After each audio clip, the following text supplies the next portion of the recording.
Bienvenidos amigos, hermanos, hermanas en el Señor. Gracias por estar aquí visitando este espacio llamado La Biblia con Ron Howard. Mi nombre es Jenny. Feliz Navidad. Hice este video para recordarnos de por qué Jesús vino al mundo, el cual fue para unirnos a todos debajo de un solo espíritu y traer el perdón de pecados para el mundo.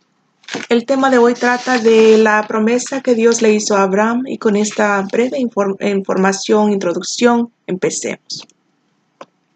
Después de la ascensión de Jesús, la gente en la sinagoga se quedó discutiendo si el Mesías de Dios podía morir, debía sufrir y ser resucitado. Muchos pensaban que todo esto no era necesario.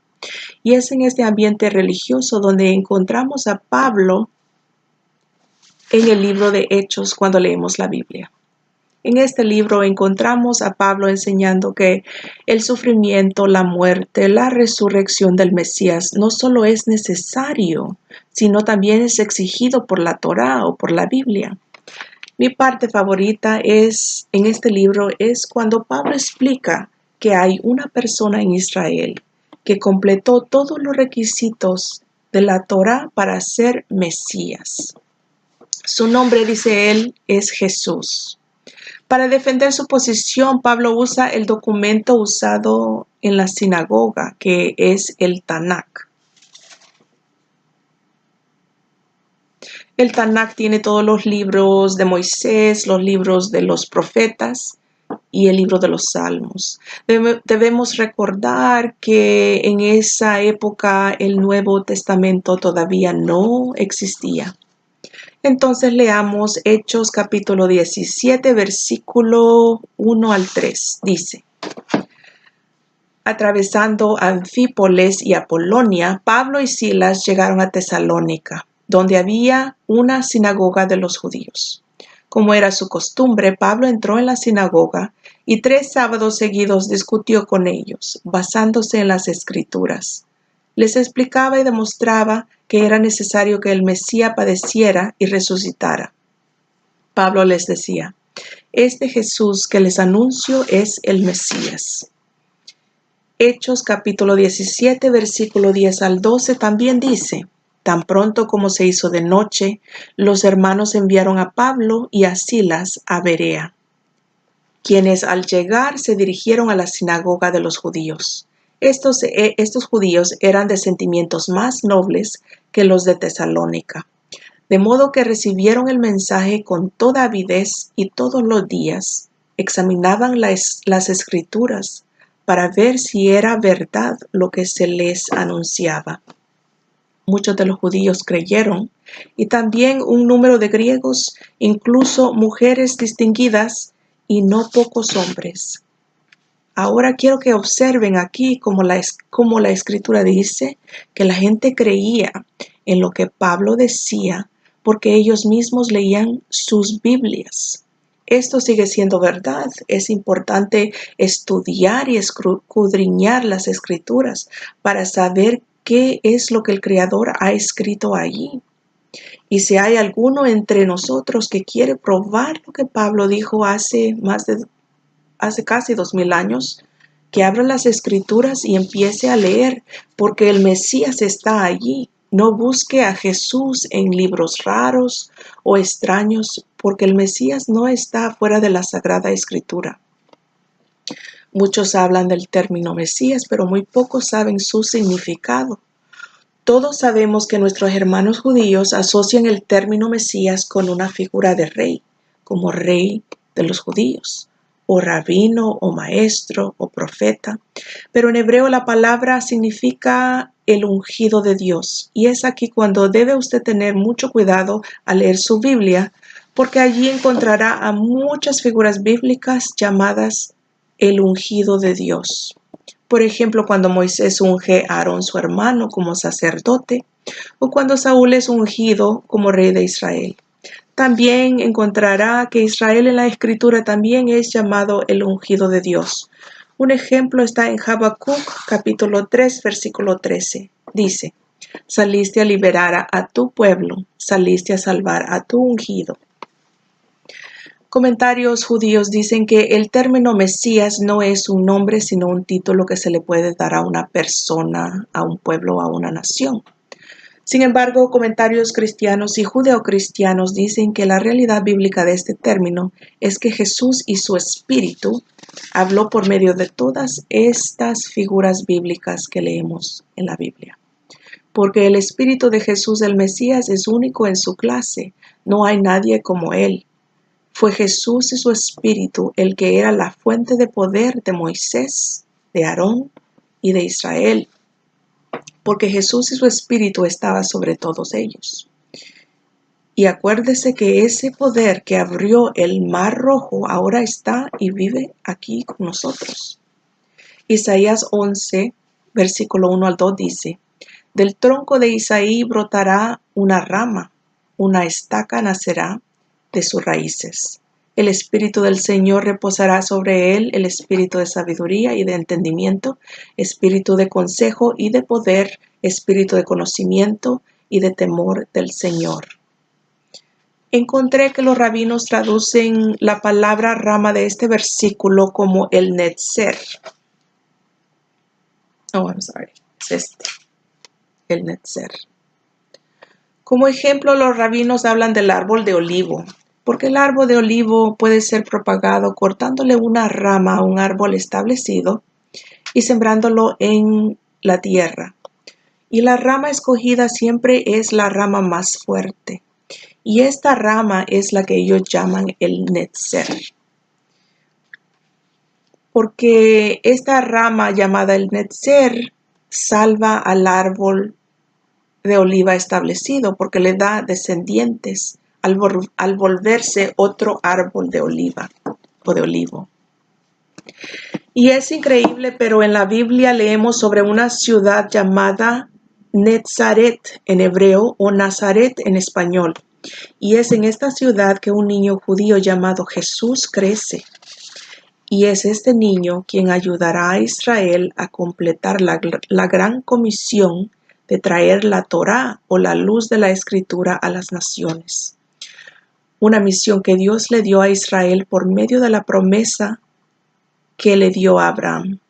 La comunidad cristiana y judeocristiana ha encontrado que el Mesías tiene múltiples misiones en la Biblia, pero si tú lees la Biblia cuidadosamente, encontrarás que al Mesías Dios le encarga una misión que corre por todas las Escrituras. Y esta misión es de ayudar a Israel, al Israel bíblico, a llevar la Torá o la luz a las naciones, porque Israel está supuesto a ser un reino de sacerdotes. Para poder entender esta misión debemos comenzar a pensar quién es un sacerdote. De acuerdo a comentarios rabínicos, un sacerdote es una persona que no vive para sí misma, sino que vive para otros. Su función es de tomar de la mano a aquellas personas que están lejos de Dios y acercarlas a Dios. O sea que el Israel que tú lees en la Biblia está supuesto a ser una nación o reino de sacerdotes, y su responsabilidad es llevar la luz de la Torá a las naciones o a la humanidad. ¿Por qué? Para que las naciones se arrepientan de sus pecados y sirvan solo al Dios de Israel. Esta es la misión que Dios le dio al Israel bíblico. Dios le dice a Israel: ustedes serán para mí un reino de sacerdotes y gente santa. A Abraham Dios le dice en Génesis 12, versículo 3, bendeciré a los que te bendigan y maldiciré a los que te maldigan. Por medio de ti serán bendecidas todas las familias de la tierra. Esto quiere decir que Dios llamó a Abraham para preparar la semilla o la descendencia que traería la luz de las Escrituras a las naciones del mundo. Esto quiere decir que la promesa de Abraham se cumplirá cuando la luz de la Torá o de la Escritura llegara a ti y a mí, las naciones gentiles del mundo. La promesa dada a Abraham no fue para salvar a Israel o a los judíos exclusivamente, porque Israel no existía y Abraham era un gentil. Con esta promesa, Dios estaba prometiéndole al mundo que todas las familias de la tierra serían bendecidas o salvadas por la descendencia de Abraham. Una porción del texto hebreo dice: por medio de ti serán bendecidas todas las familias de la tierra. Beni Berihu, dicen unos rabinos. Y según los comentarios judeo-cristianos, esto quiere decir que todas las familias de la tierra serán injertadas o incluidas en Israel, en los planes de salvación de Dios. Por eso la Biblia dice lo siguiente de Israel en Éxodo 19, capítulo 19, versículos 5 al 6. Si ahora ustedes Dios le habla a Israel, si ahora ustedes me son del todo obedientes y cumplen mi pacto, serán mi propiedad exclusiva entre todas las naciones. Aunque toda la tierra me pertenece, ustedes serán para mí un reino de sacerdotes y una nación santa. O sea que Israel serían aquellos que vayan a las naciones y regresen a los gentiles para que ellos sirvan al Dios de Israel. Porque toda la tierra, dice Dios, es de Él. Comentarios cristianos y judeocristianos explican que la elección de Israel no es la exclusión de los pueblos o naciones gentiles. Israel fue el medio que Dios usó para alcanzar al mundo, a la humanidad, para alcanzar a la humanidad que le robaron en el jardín del Edén. Parte del texto hebreo de Éxodos capítulo 19, versículo 6 dice: Goy Kadosh, reino de sacerdotes y gente santa. Sacerdotes y gente santa. O sea que los rabinos dicen que todos serán incluidos en Israel. Porque la razón por la cual el Israel bíblico existe es para llevar la luz al mundo. Israel no fue creado para vivir para él mismo. Dios quiere al judío y al gentil, porque este es el verdadero Israel de Dios.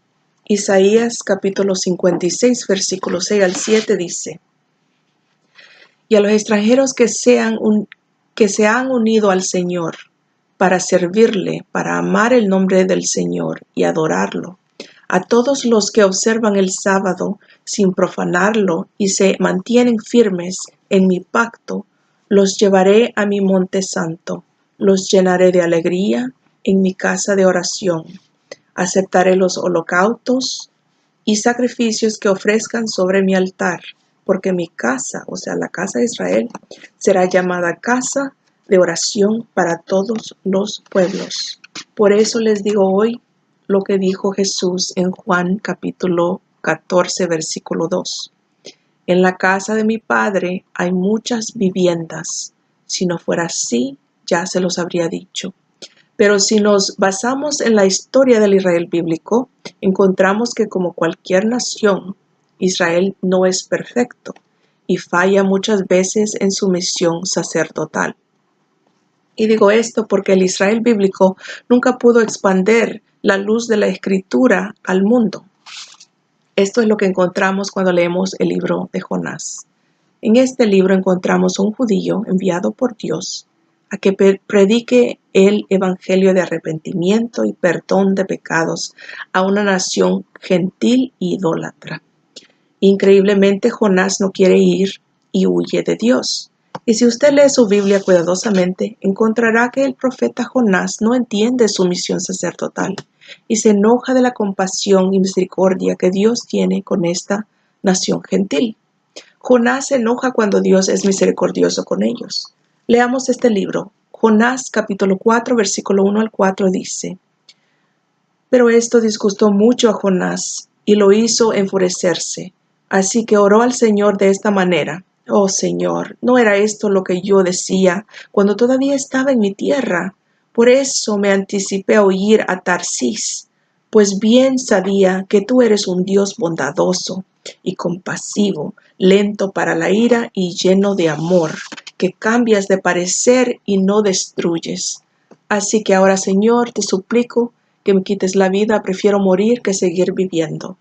Comentarios judeocristianos también explican que durante el tiempo de Salomón, Israel otra vez tuvo una gran oportunidad para expandir la Torá, la luz de la Escritura, porque Salomón era querido por muchas naciones. Israel estaba en paz con todos sus vecinos y el comercio, había mucho comercio. Muchas naciones entraban y salían de Israel.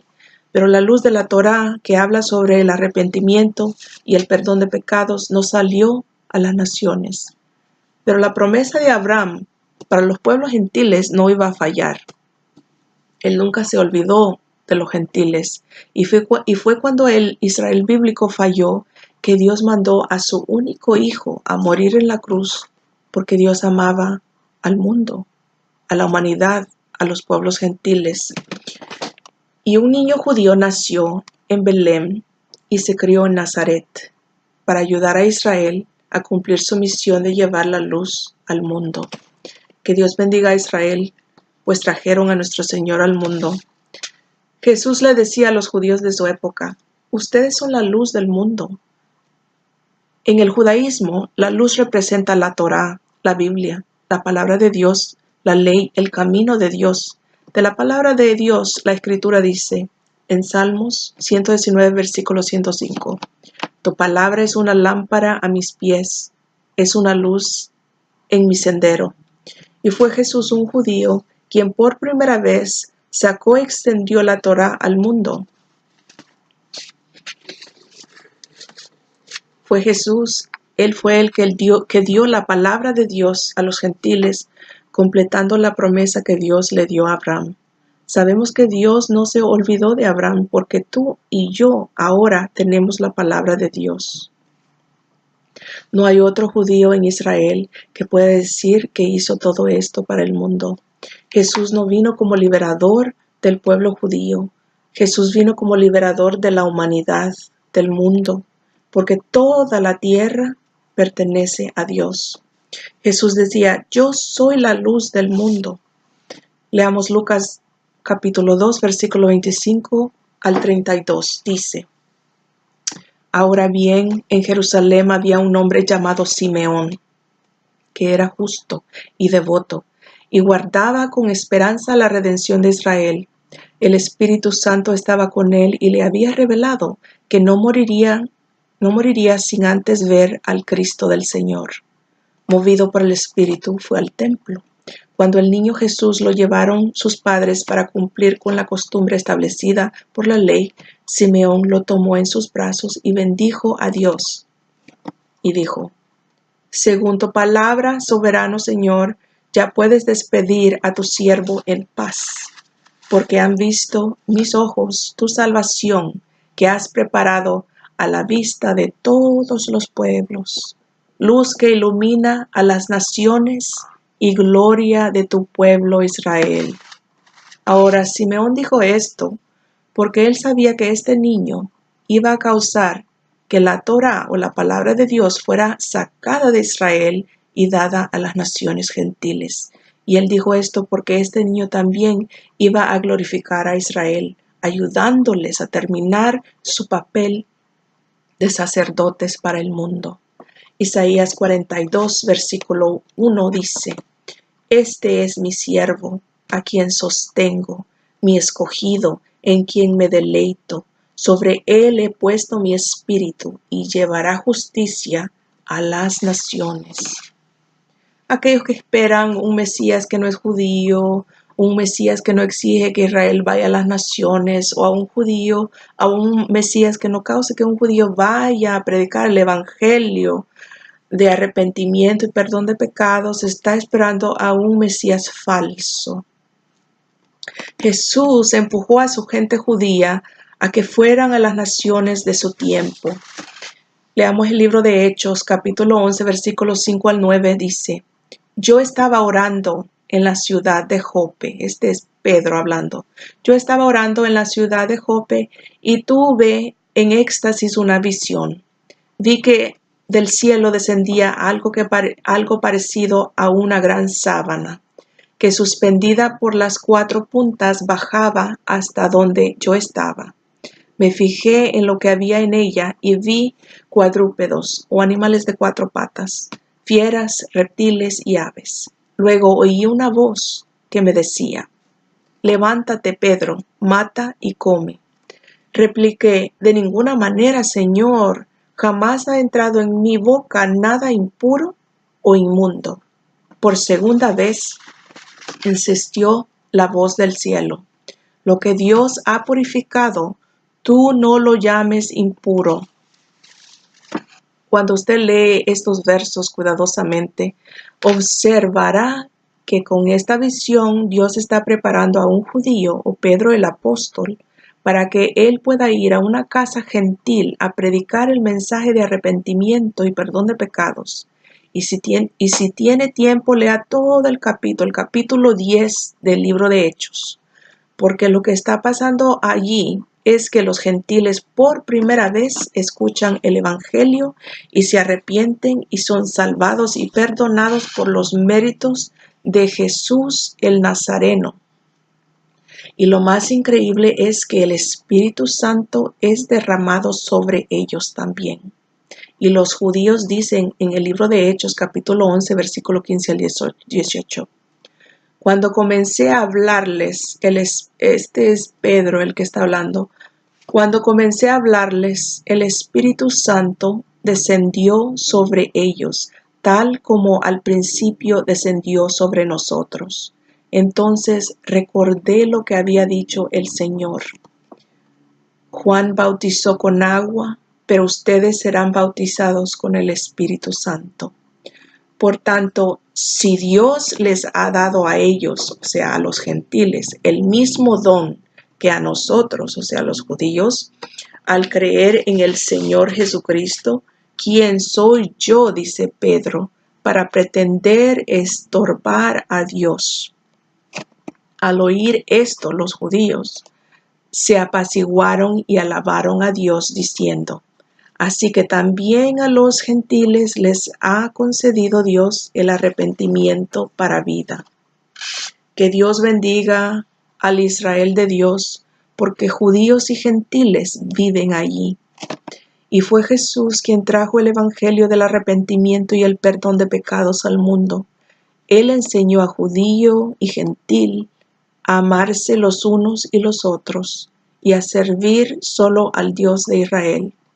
No hay otro judío que pueda decir que haya hecho esto. Jesús completó la promesa de Abraham. Jesús les decía a sus apóstoles, todos judíos, que proclamaran el evangelio en Jerusalén, Judea, Samaria y el mundo. Eso fue para ayudarles con su misión sacerdotal, pues Él no se olvidó de ellos. Israel necesitaba ese espíritu de Jesús para poder avanzar en su misión sacerdotal y poder llevar la Torá al mundo. Aún después de revelarse a Pablo, Jesús le dice: ve a los gentiles y llévales el evangelio. Jesús es de todos nosotros. Él nunca se olvidó de los gentiles, Él nunca se olvidó de Israel. Recordémonos de esto en esta Navidad. En mi opinión, yo creo que necesitamos más personas con coraje y con valentía para proclamar la unidad que Jesús nos dejó, porque Él murió para unirnos a todos. Por eso Dios le enseñó al pueblo de Israel a decir: Shema Israel, Adonai Eloheinu, Adonai Echad, que quiere decir: escucha Israel, el Señor tu Dios es uno, porque todos somos hermanos y hermanas. Primera de Corintios, capítulo 12, versículo 13 dice: todos fuimos bautizados por un solo espíritu para constituir un solo cuerpo, ya seamos judíos o gentiles, esclavos o libres, y a todos se nos dio a beber de un mismo espíritu. Y terminaré con esto. Que Dios bendiga a todos los que proclaman su unidad. Quiéranse los unos a los otros, que no importe de qué país vengamos, de México, de El Salvador, de Honduras, de China, de los Estados Unidos, seamos todos hermanos, Acordémonos de esto en esta Navidad. Por eso hice este video. Feliz Navidad y próspero año les desea la familia Howard. Que Dios los bendiga.